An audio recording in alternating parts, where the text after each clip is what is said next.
শুধু আমাদের থেকে না, আমাদের মতন হাজারো গরিবের থেকে টাকা নিচ্ছে, নিয়ে উনি এই যে ঈদ গেছে, ঈদের পরে টাকাটা ঘুরে দেওয়ার কথা ছিল, ঈদের 2 দিন পরে পালায় গেছে। তা ওনার কাগজ আছে। দর্শক, আপনারা সবাই আমাকে চিনেন, আর আজকে এমন একটা ঘটনা নিয়ে আসছি যেটা আসলে কি বলবো, মানুষ মানুষকে বিশ্বাস করে যে এভাবে ঠকে, সেটার প্রমাণ মানে জলজন্ত প্রমাণ 2টা আপুর কাছ থেকে নিব।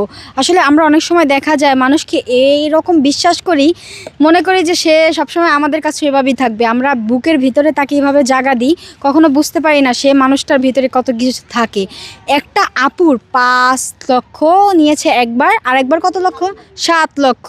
মোটমাট কত লক্ষ টাকা হয়েছে কমেন্ট করে জানাবেন। এই টাকাগুলো নিয়ে সে চলে গেছে। আসলে সে মানে ভালোবেসে মনে করছে যে অনেক দিন আমাদের সাথে যেহেতু আছে, ও কখনো আমাদের সাথে বেইমানি করে না। তো চলুন তাদের সাথে কথা বলবো যে তাদের টাকাগুলো কিভাবে সে নিয়ে গেছে বা তারা কি দুঃখে আছে। দেখেন ওনাদের হাতে কিন্তু কাগজপত্র সবই আছে, যে কি হয়েছিল বা কিভাবে টাকা নিছে, তাদের ভোটার আইডেন্টি কার্ড আছে সাথে, তারপর ছবি আছে, লোকেশন সব কিছু ওনার কাছে আছে। যদি ওই মানুষগুলোকে আপনারা চিনে থাকেন, আমি দেখানোর পরে অবশ্যই একটু আমার সাথে যোগাযোগ করার চেষ্টা করবেন। আসসালামু আলাইকুম আপু। ওয়ালাইকুম আসসালাম। কেমন আছেন?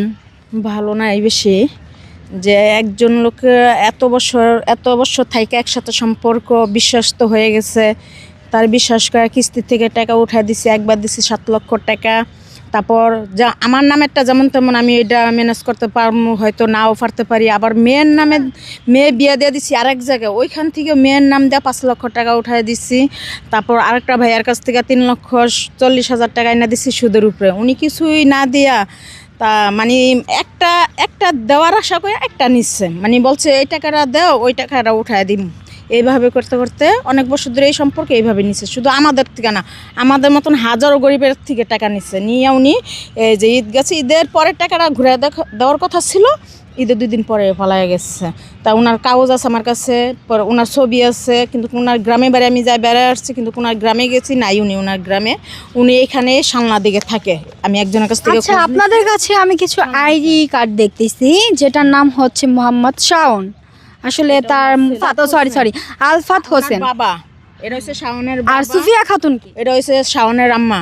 ও, তাহলে ছেলের আইডি কার্ড আপনাদের কাছে আছে? ছেলের আইডি কার্ড দিছে, মার দিছে, বাবার দিছে, এগুলি প্রমাণ। তারপর চেক বই দিছে, তারপর মনে করেন আরো বিভিন্ন প্রমাণ দিয়া স্টাম্প করে উনি আমাদের থেকে টাকাটা নিছিল। এই জন্য আমরা এই প্রমাণ নিয়ে